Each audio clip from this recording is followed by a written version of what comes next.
A very good afternoon. Welcome to On the Spot with me, Lukona Mnguni. Every Sunday at noon until 1 p.m. here on DStv channel 403. We take you beyond the headlines and looking at some of the important stories and developments in our country and, of course, beyond. This past week, we saw that all touted important meeting which brought about 7 different political parties. From the Moonshot Pact to being the multi-party charter for South Africa, and now they have this charter that they've signed to, and we're looking forward to speak to a number of the leaders who are involved there. Their mission is to oust the governing ANC in next year's elections. Of course, they call it to keep the EFF out. The parties that were involved are the Democratic Alliance, the eNCA Freedom Party, the Freedom Front Plus, Action SA, Independent South African National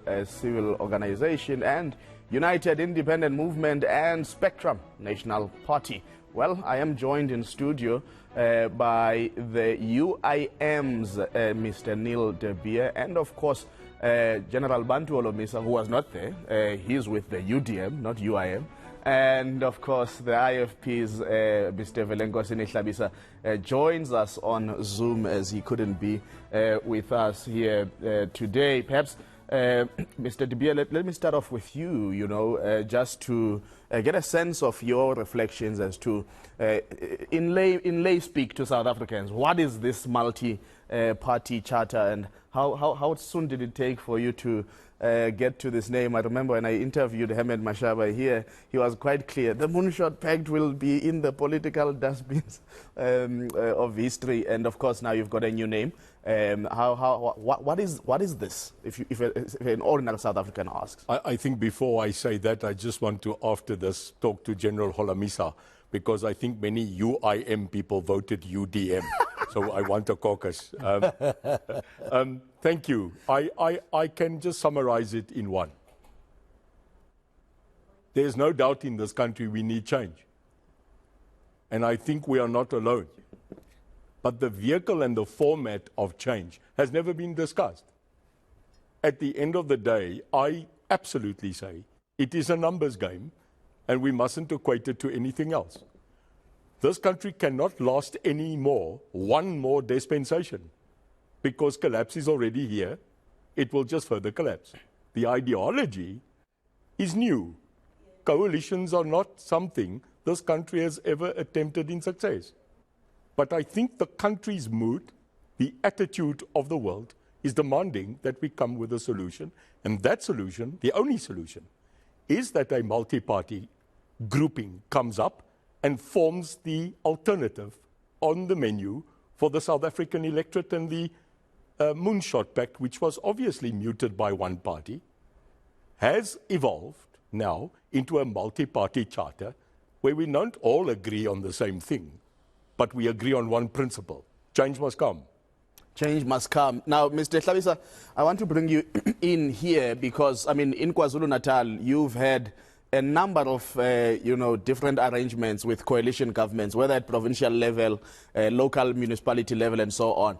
I wonder what brings you together with all these different political parties. And I'm asking this in the context that in one of the local government elections, if I'm not mistaken, it was 2006, the IFP and the Democratic Alliance attempted to have some pre-election understanding. But because both parties were on the ballot, there's some consensus that that didn't work. What makes you think this time around a pre-election coalition might work? And what brings you together with the different 6 other parties? Good afternoon, Lukona. Good afternoon, General Holomisa and Mr. De Beer and the viewers of eNCA. What did not work in the past is not necessarily not going to work in the present or in the future. Let us talk about the present. Lukona, in KwaZulu-Natal, the IFP is in a coalition government in 13 municipalities. These 13 municipalities we govern, led by IFP, working together with the Democratic Alliance, the Freedom Front Plus, Team Sugar SA, ACDP, NFP, and some independent candidates. The KwaZulu-Natal coalition governments led by IFP, all are stable, are able to execute service delivery because we are working on them. You are aware, Lukona, a few weeks ago, we signed a service level agreement between the IFP and the Democratic Alliance, where we agreed on key service delivery items and made a plan. How are we going to monitor the functionality of the coalition government and also the achievement of the goals that must be delivered? We are confident, using the experience from the past and from the present, we will not have what we have at COJ as we speak. You know, Lukona, COJ has had 5 mayors over a period of 22 months. If COJ was a country, we would be a joke in the world. We do not want to see such because coalition government has come to stay in South Africa. We see 2021 demonstrated clearly that the people of South Africa chooses not now according to the past history of knowing it's only 1 or 2 political organizations. They have a variety in the menu, and this lends us into a coalition government system. Definitely. In Gauteng, there will be a coalition government next year. In KwaZulu-Natal, if the IFP does not have an override majority based on the performance in the by-election, we will, as a last resort, have a coalition government. And nationally, the ANC has destroyed our country: crime, unemployment, load shedding, the economy that is declining day in and day out, poverty over 30 years. People of South Africa want an alternative government that will revive hopes, dreams they had in 1994 when we queued for the voting for the first time in a free democratic dispensation with great hopes and prosperity of our country. Everything has been destroyed over 30 years. Everything is falling apart. Things are moving from bad to worse. The coalition government, if you did a prior planning, it will definitely work as we experience it in KwaZulu-Natal, in the 30 municipalities led by IFP.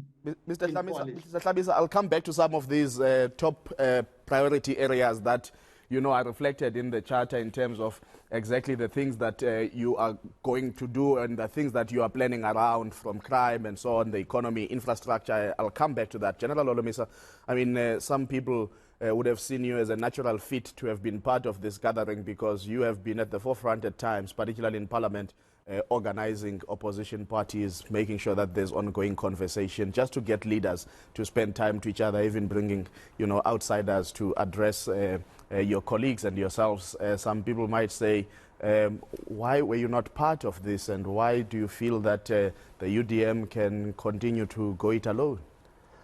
Well, the truth of the matter is that the politics of coalition have been around, and some of us have been participating in them. And I didn't want to commit another mistake. What we suggested to the fellow leaders is that we need to have a proper national convention, a convention which would be attended by all people of South Africa, if possible, not necessarily confining it only to political parties in Parliament, but include parties which are outside Parliament, as well as to include the labor, business, traditional institutions, religious groupings. Because if we are talking about building a new alliance of some kind, you have to look at the current alliance of the tripartite alliance, which has failed South Africa. And when you look at that alliance, you'll find that its composition, it has got all the sectors of our society. So for us to just meet in a meeting and then as only political parties, I thought we can do better. And I hope that this initiative, which was taken by other colleagues of mine, should translate perhaps into one entity which they can register with IEC and then agree on how many members of parliament they are going to put in their list, as opposed to rely on guesswork. In that way, people will feel that no one is using any other person. If you say a multi-party charter, whatever name you can call it, and then register it, but you will still have your own independent parties under that charter. Register it with IEC, then people will take it serious. Yeah, I mean, Section 2.2 of the Charter is quite clear. Signatory political parties to this agreement will contest elections as individual political parties that will present their unique offerings to the There's no difference. Now, Mr. De Beer, exactly on that point, I mean, I know that this must have been a negotiation thing and, you know, trying to find consensus. Like you said, you don't all agree on the same things, but words do matter. I mean, when I read that particular section of the Charter, it then meant that you are going to actually, while saying you are going to work together, contest each other very seriously and robustly, including, I mean, did you even get to talk about things of how do you campaign against each other? Are you combative against each other? But that's the nature of electoral competition. It requires you to be robust so that citizens can distinguish you from the other party. How are you going to handle that? In life, you don't get what you deserve. In life, you get what you negotiate. If you are not at the table, you won't be heard. I joined this charter because I have my own opinion. And no doubt what the General says here is true. Nothing he just mentioned is not what we are dreaming of. But I know the General. He was an icon of mine many years ago. This is a battle strategy. This is not elections. So to sit and say that we are perfect, no, we are not. So I'm going to divulge the following. Without the social community, the conglomerate of social organizations out there, I call it the old memory of the UDF. If the UDF did not come to this country's struggle, the ANC would not have had a good party. The UDF was a social conglomerate getting up in the country while many other people were fighting outside. And so here's the thing, just to finish. Yeah. If we had the UDM there, the things that the General says, the things that other parties who still will join us, will be recognized like I fought for mine, and the IFP fought for theirs, and we were recognized. And I'll come back to Mr. Tlhabisa just after a short break and talk about this social community. And of course, this evening at 1 p.m., exactly after this show, the UDF at 40 celebrations will be kicking off at the City Hall here in Johannesburg. Looking forward to joining those as well. My guests are IFP leader Velenkosini Tlhabisa, UDM leader Bantu Olomisa, and UIM leader Neil De Beer. Stay tuned here on DStv channel 43. Welcome back to On the Spot with me, Lukona Mnguni. Every Sunday at noon until 1 p.m. we bring you some of the talking points. Well, the president of the African National Congress has actually responded that their party is unfazed by this newly formed multi-party charter. Speaking at the People's National Working Committee in Johannesburg yesterday, party president Cyril Ramaphosa told the gathering that victory in 2024 is inevitable for the ANC. The ANC, NEC issued a very clear message about the key priorities for the African National Congress in this year.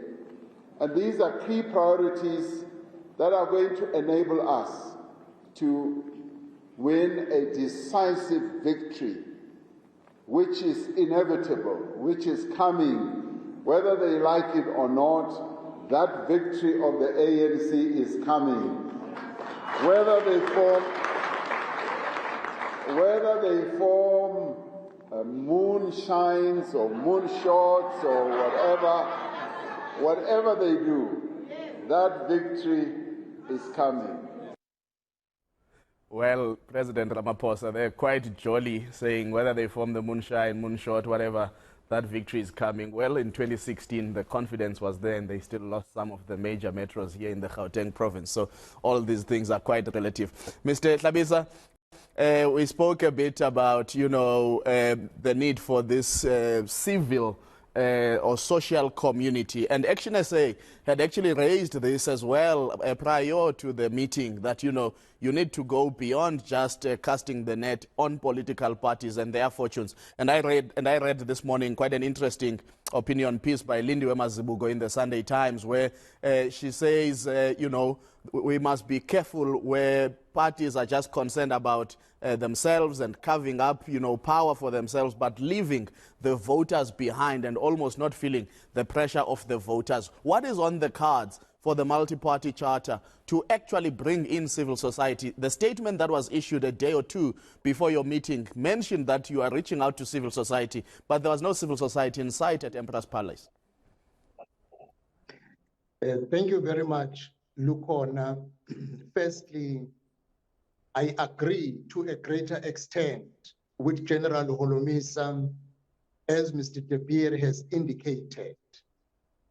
Prior the National Convention of the past 2 days, we communicated broadly with the civil society, requesting their input, and we received a number of contributions from various civil society sectors, and we committed that after the convention, we will have a broad consultation that will culminate into a meeting, a physical face-to-face meeting with various sectors from the civil society, so that we take them along with us. What we agreed upon is not fixed, that cannot be changed or no many additions made. We took into account the contributions the civil society made, but we're still going to consult broadly, get their views, upgrade our agreement as we go forward. You will remember, Lukona, in my remarks, both first day and last day, I indicated that political parties cannot change the government that has failed alone. We need the civil society. We need the 30 million unregistered and 40 million dormant voters to remove the ANC. Lastly, Lukon, the president of the ANC can say whatever he says. In 2019 elections, ANC got 10 million votes. In 2021, it got 5.2 million votes. The writing is on the wall, what is coming, if you look at the devastation they have brought into our country. General Holomisa, of course, there are a lot of things being considered in the country. I mean, we've seen even your AZAPO and the PAC talking about coming together and forming their own platform to sort of coalesce around towards, and they seem to be more on the side of what you are suggesting, you know, register something that is new with a different name, and they all rally under. The other issue that has been raised, though, and I mean carefully crafted into this agreement, is the question of who would be the presidential candidate for this, you know, multi-party charter.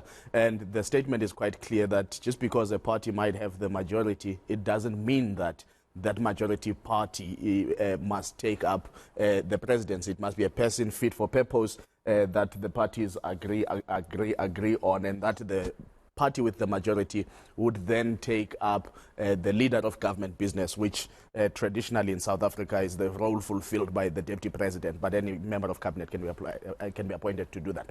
Now, this issue of who becomes the president, what is your view? I mean, again, Peter Bruce this morning in the Sunday Times has written about, you know, we still need a black president. Peter Groenewald actually put the leader of the IFP on the spot.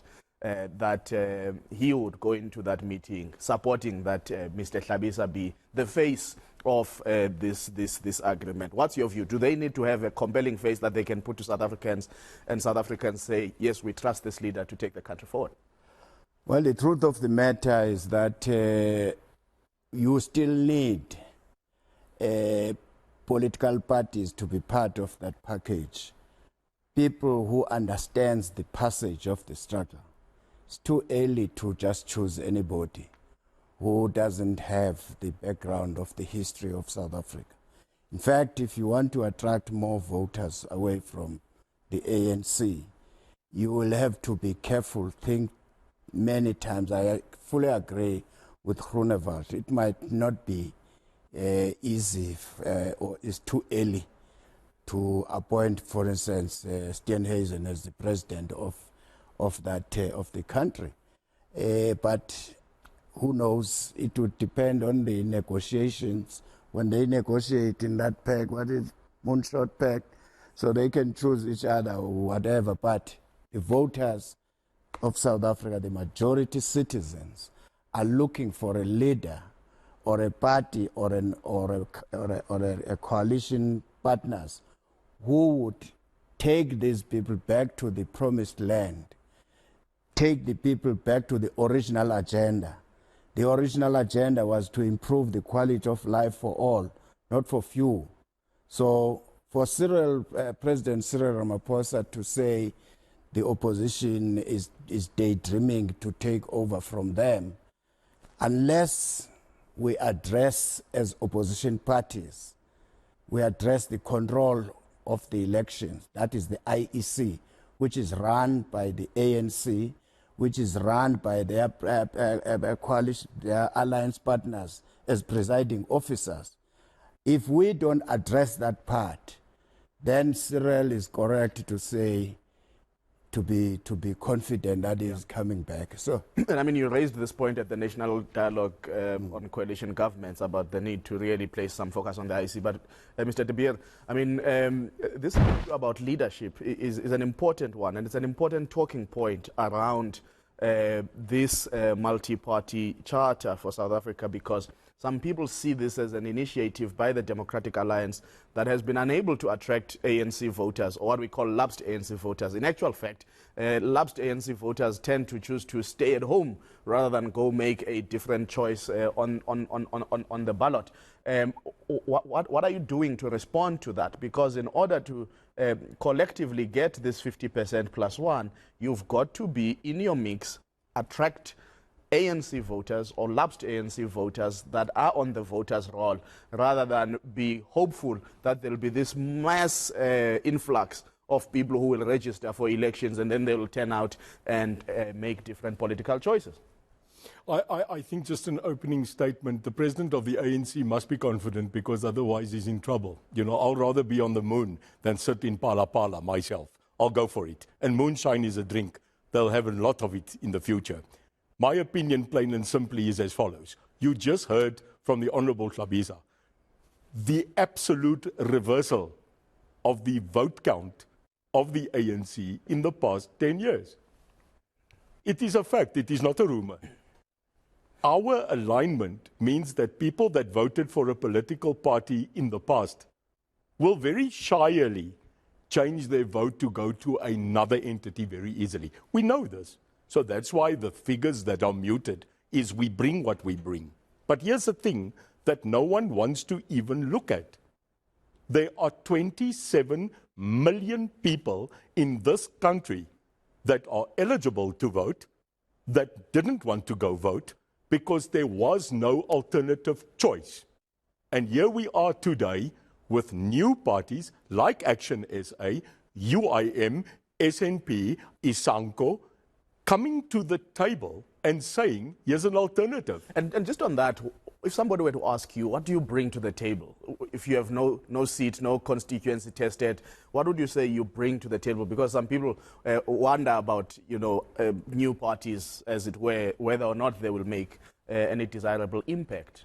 Every party is a new party in the past. Some just joined with others to make new.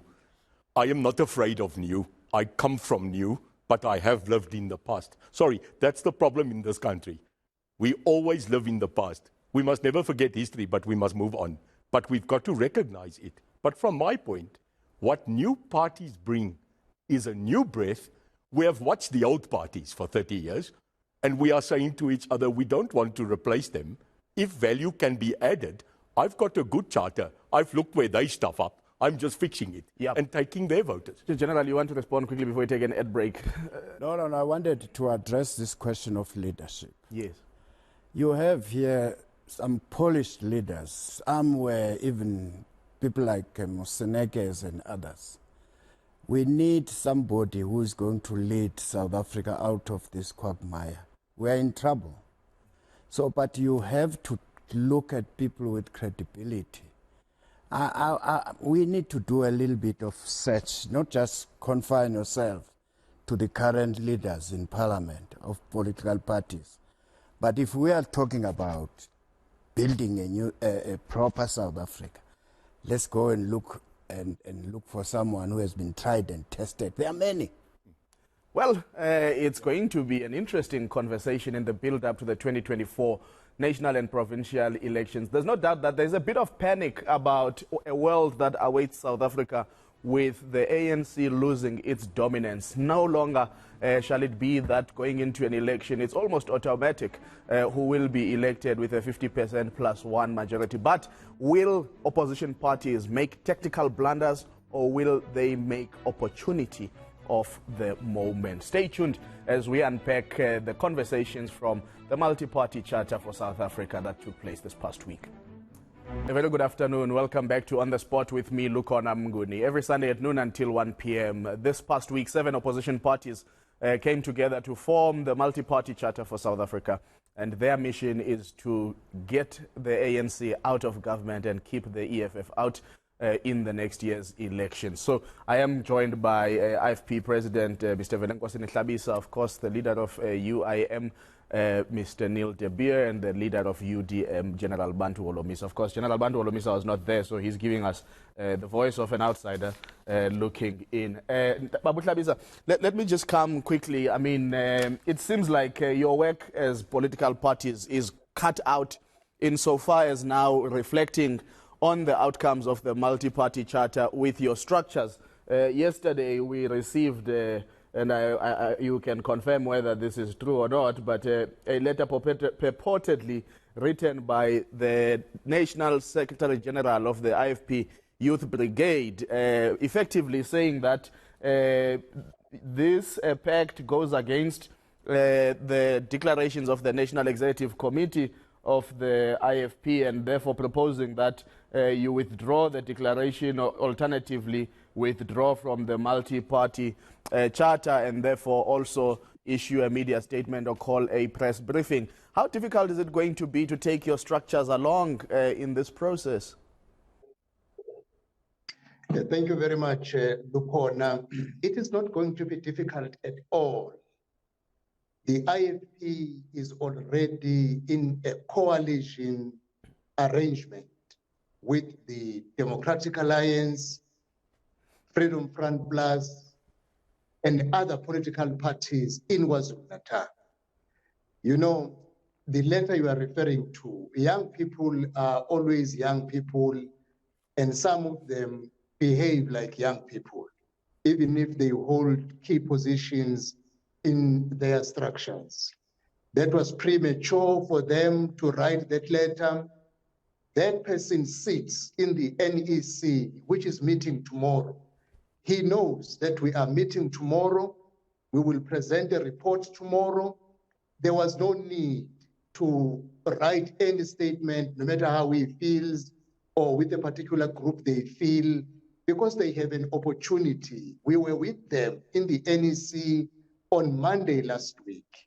We will be with them in the NEC tomorrow to discuss the report of the outcomes of the multi-party charter for South Africa.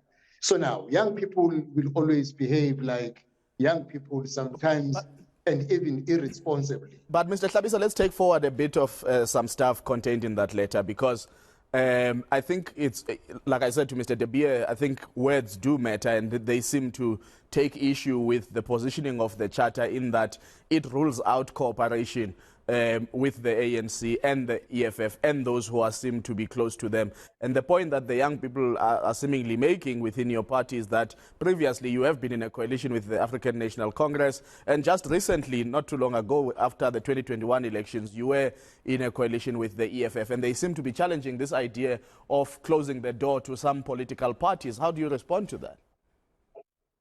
The IFP will be campaigning to remove the ANC from power.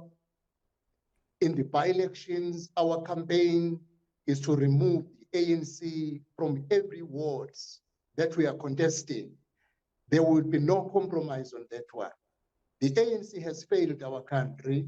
Anyone who will go into an election campaign with a view that I want to make a coalition with the ANC, how are you going to attract people who are fed up with the ANC because it has destroyed our country in every way, Lukona?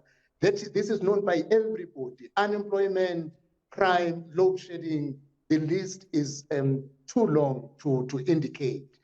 Coming to the EFF, you are my witness, Lukona. The EFF dumped the IFP. They have removed the IFP from Wamapumulo, from Danhausa, from Wanongo. They are working with the ANC to exclude the IFP from government. We are sitting with motions of no confidence in some of the municipalities signed by the ANC and the EFF. Now, our campaign will be to remove the ANC with whoever it is working to further destroy our country. We want to save the legacy that we have. Lastly, you know, Lukona, the EFF accused us that we want to kill their Secretary General, Mr. Dlamini, thanks to Peggy, the minister who saved the IFP and told the truth that it is the EFF that wanted him to agree that there is a plot to kill Dlamini, and Mr. Tsel refused. They owe us an apology as a political party. And lastly, they insulted us as the IFP. When they dumped us in the coalition in KwaZulu-Natal, they owe us an apology.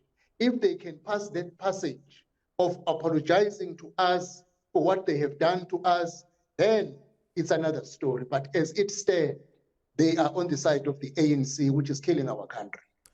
General Olomisa, these are politics. Issues get heated up and highly contested. And of course then, I mean, if you are going to spread malicious rumors and so on, you are going to injure the reputation of certain political parties, or playing into historical perspectives about those political parties that they can't, you know, in a mature democratic way resolve issues, and they resort to violence and so on in order to remove their competitors. This moment we are in, and I think this is exactly what South Africans are struggling with, to see a kind of political maturity that is less about anti-politics and less about exclusionary politics, but more about the stability and functionality of our country. How do we achieve that with the kind of present-day leaders that we seemingly have? It is unfortunate that the people have not continued from where we left off. You will recall that the small parties or opposition parties in parliament worked together to remove the former president, or the campaign we started then around Nkandla and other related issues led to the recall of the president then. And we're working in unison. But unfortunately, there seemed to have been one opportunist who started to move away or try to divide the opposition. And as a result, if you look at it, there's a finger pointing to say so-and-so is enemy number so-and-so. We didn't have that, that spirit when Maimane was leading DA, for instance.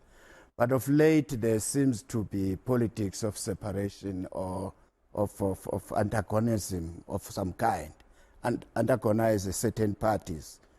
So we are not part of that.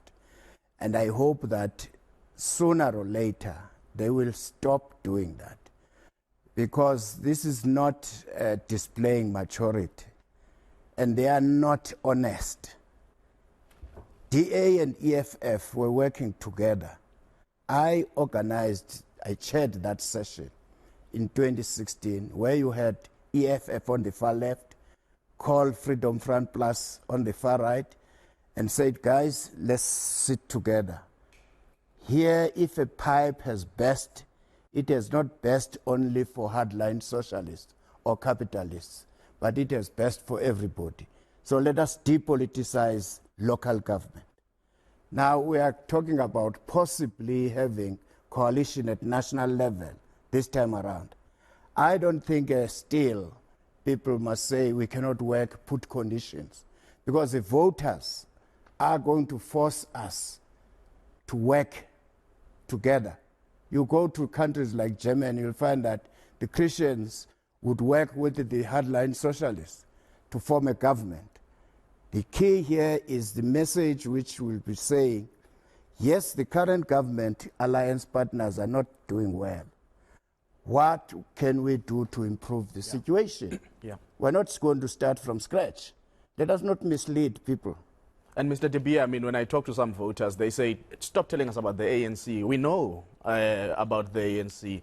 We see and live through the destruction. We are unsafe in our homes and in our neighborhoods. We cannot jog because crime and safety have just become such a serious issue. We see the collapse of the infrastructure, standing trains and all of that, and poor public transport. We just saw, for example, in a city like the city of Cape Town, what happens when you rely on private transportation for majority of your commuters with the minibus taxi strike.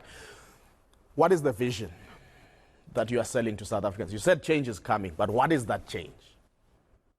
In my discussion, I say don't make the ANC public enemy number one. Make the public number one. Because if we are so focused on removing one, we will forget to actually put something that's an alternative on the table. So we are not saying this is our focus. The focus must become that the people have already, as you said, look, we know the obvious. It's a failed state. But what are we going to do to repair it? You know, in Afrikaans, we've got a good saying. Bikkie bikkie, maak baie. Kakolo. So we've got to get to the point where we have the first discussion where people didn't give us a shot in hell that we would get together. Well, it's done. Now we have to move every day on finding solutions to what matters to the people on the ground. Nomslanje, it is crime. It is the economy, it is services, it is delivery. But you know what the ANC, me being an ex-member for 32 years, do you know when I drank that cool drink, I was happy. We're now drinking sour lemon. So let me quickly tell you, we have to change the trajectory of the country and we have to do it simultaneously together. And I'm telling you, if we do it, I'm just saying, listen to me, when a country runs out of hope, when it starts to fear, and it becomes angry. Those are the three things of a perfect storm to change a government. Well, a perfect storm to change a government, but at the end of the day, it is the voters that must speak and speak loudly at the polls going into next year. I wonder if some of these initiatives are encouraging you, dear voter at home, to actually get up and go vote, or do they give you much greater confusion as to what games are political leaders playing and might potentially play with your vote? Well, stay tuned before we wrap up here on DStv channel 403, looking at the multi-party charter for South Africa. A very good afternoon. Welcome back to On the Spot with me, Lukona Mnguni. Every Sunday at noon until 1 p.m. Well, this past week, 7 opposition parties have formed the multi-charter for South Africa, and their mission is to keep the ANC out of government and, of course, the EFF. These parties include the DA, IFP, FF+, Action SA, eNCA, UIM, and Spectrum National Party. I am joined by General Bantu Olomisa and Mr. Neil De Beer, and of course Mr. Velenkosini Tlhabisa. Mr. Tlhabisa, let me come back to you. I mean, as you talk about the numbers, the reality is that even the political party that was first out of the gates with the moonshot pact proposition, the Democratic Alliance, is struggling to capitalize on this weakening ANC. In actual fact, they too seem to be a party in decline or a party that is plateauing. I mean, I know that sometimes they will say numbers that do not necessarily seem to reflect some serious research that is being done. The IFP, you seem to have been gaining some ground or regaining some ground that you had lost to the ANC. So some people are working around and saying, well, these 7 parties, maybe 30% to 35%, where will the 15% come from? And what happens when there is that material risk in reality for the country to see an ANC, EFF, Al-Jama, and possibly other parties coalition? And maybe you could have stopped it by winning over the EFF or some of those smaller parties from the ANC? Because those are practical political choices that are going to confront you. How will you handle them? Thank you very much, Lukon. The doors are still open, and engagement and persuasion is still going to be done to a number of political parties that exist in South Africa. Some political parties wanted to see whether does this really take off or it doesn't take off. Fortunately, we managed to agree on all 23 items we had in the agenda, and we will be moving forward to broaden the church. As I indicated, we are going to engage the civil society. There is 27 million people who are not participating in the election process in South Africa because they have lost hope. They had not seen any alternative. We will be reviving the dreams, aspirations, and hopes we had in 1994 when we queued for the first time for a democratic government in South Africa. I am confident, Lukona, that we will be able to send a message, including those who will be joining the multi-party charter, that this is time to make a turning point in our country. Next year's election message should be, it must be a watershed moment where we save our country, we revive hopes with a new alternative. Currently, these political parties are sitting at 35%, look on. The next challenge is to attract more, because we are not far different from what General Holomisa believes in going forward. There are also other political parties who believe the same, whom we will be attracting. I'm confident. People of South Africa wants a different government from what they have. If they are offered with an opportunity of this alternative, I really believe we will be able to appeal to them so that they join us in rebuilding our country. Just quickly, Mr. Hlabisa, I mean, there are other political parts that are quite moving here. I mean, you were at the National Dialogue on Coalition Governments convened by the Deputy President.